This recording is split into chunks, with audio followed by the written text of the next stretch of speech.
beaucoup d'être avec nous. Le président et le Premier ministre ont appelé à l'union sacrée, le mot est très fort. Allez-vous y répondre?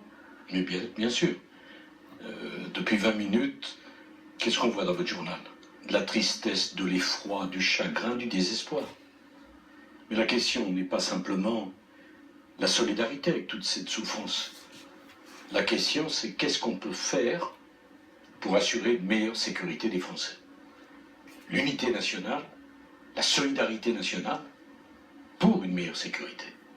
Pas simplement pour faire des discours. Vous en avez parlé avec le président aujourd'hui. Est-ce que vous avez des propositions à faire? Est-ce que vous estimez d'ailleurs que l'exécutif a fait ce qu'il fallait depuis les attentats du 7 janvier dernier? La question, bien sûr, n'est pas de polémiquer. Ça ne serait pas digne alors que tant de victimes ne sont même pas encore enterrées et tant de familles pleurent. La question, c'est est-ce que nous sommes en situation de sécurité aujourd'hui? La réponse, hélas, est non. Nous sommes dans une période de guerre qui va durer longtemps et il faut que nous adaptions notre dispositif de sécurité et notre politique étrangère à cette situation dramatique exceptionnelle. On va commencer par la politique intérieure. Et donc, qu'il faut faire si le président propose des mesures ou retient des mesures que nous proposons qui garantiront la sécurité des Français, alors là, naturellement, notre devoir, c'est d'être constructif, de les voter, les adopter. Nous avons parlé longuement avec François Hollande, je lui ai fait des propositions, j'espère que nous pourrons trouver un accord de façon à garantir ce qui devrait être notre obsession. Vous pouvez nous en parler de ces propositions? Bien sûr. Je pense qu'il faut renforcer de façon drastique notre politique de sécurité intérieure. Je dis drastique. Ça veut dire quoi? Nous avons 11 500 personnes, les fameux fichiers S. Si on regarde tous les attentats récents, tous étaient sur ce fichier.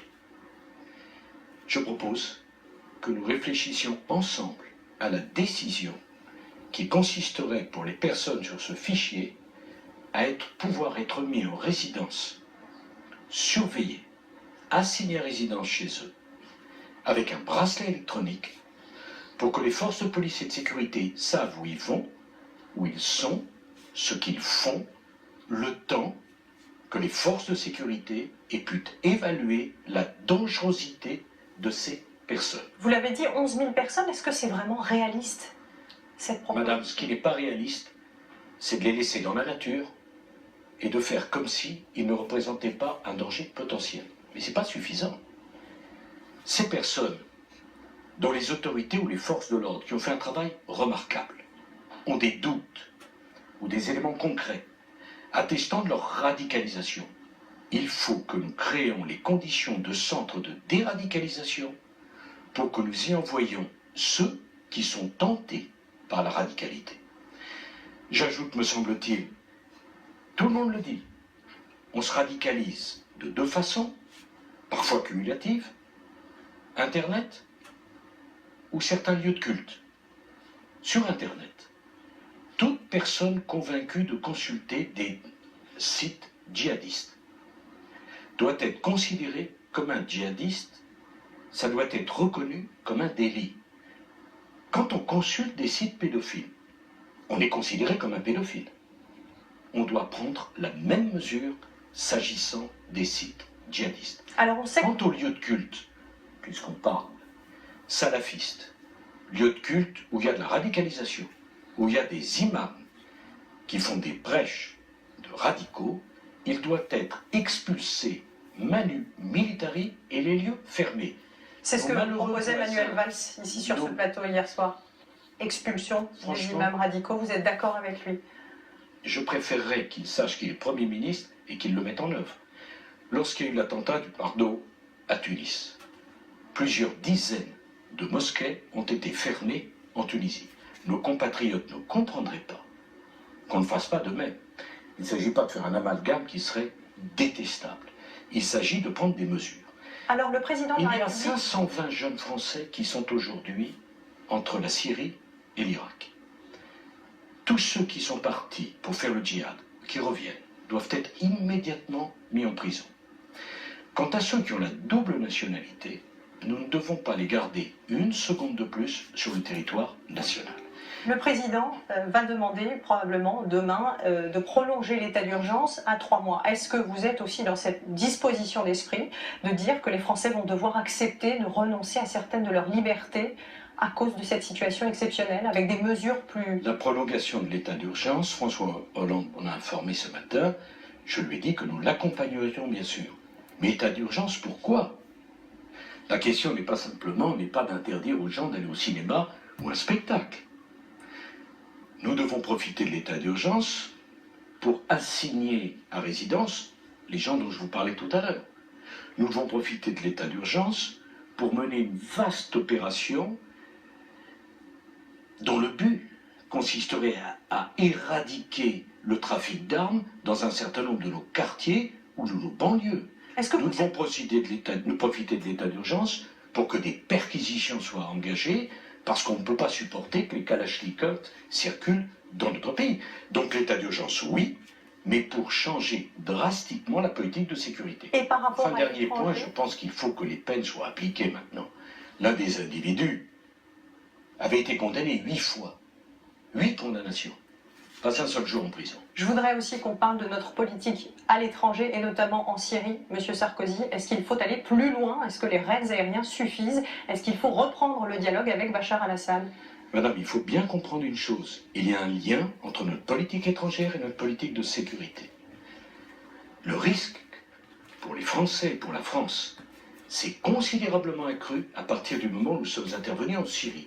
J'ai approuvé cette intervention, je n'y reviens pas. Simplement, aujourd'hui, nous sommes dans la pire des situations. Suffisamment visible pour être une cible de l'État islamique, appelons notre adversaire par son nom, mais en même temps pas suffisamment engagé pour éradiquer ces barbares, ces voyous et ces assassins. Qu'est-ce qu'il faut faire? Donc, la première chose à faire, me semble-t-il, c'est qu'au lieu d'avoir plusieurs coalitions, il n'en faut qu'une. Et je veux dire... Parler aux Russes? Mais pas parler aux Russes. Parler aux Syriens? Associer les Russes au travail de la coalition, pour que nous n'ayons qu'un seul but, détruire l'État islamique qui organise et qui commandite des assassinats de Français sur le territoire national. Est-ce qu'il faut envoyer des troupes au sol? Est-ce qu'il faut aller jusque-là? Des troupes au sol occidentales et françaises en aucun cas. Vous voyez bien l'utilisation qu'en ferait l'État islamique alors. Mais il y a un certain nombre de nos pays arabes alliés qui sont prêts à envoyer des troupes au sol. Il faut qu'eux-mêmes envoient ces troupes et que nous ayons des équipes spécialisées pour que les frappes atteignent leur but. On ne va quand même pas m'expliquer que l'État islamique peut tenir en respect une coalition internationale. Notre ennemi, c'est l'État islamique. Il faut l'éradiquer.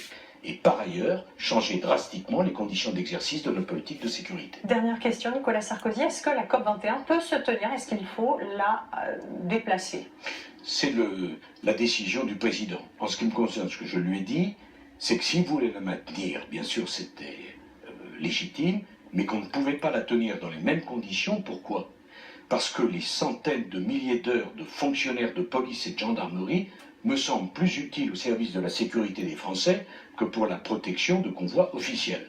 Donc entre l'annulation pure et simple, qui ne serait sans doute pas un bon signal, compte tenu de la terreur que veulent faire régner ces assassins, et le maintien en l'état de la COP21, il me semble qu'il y a un juste équilibre à trouver. Enfin, je voudrais dire une dernière chose, il faut que l'Europe se ressaisisse.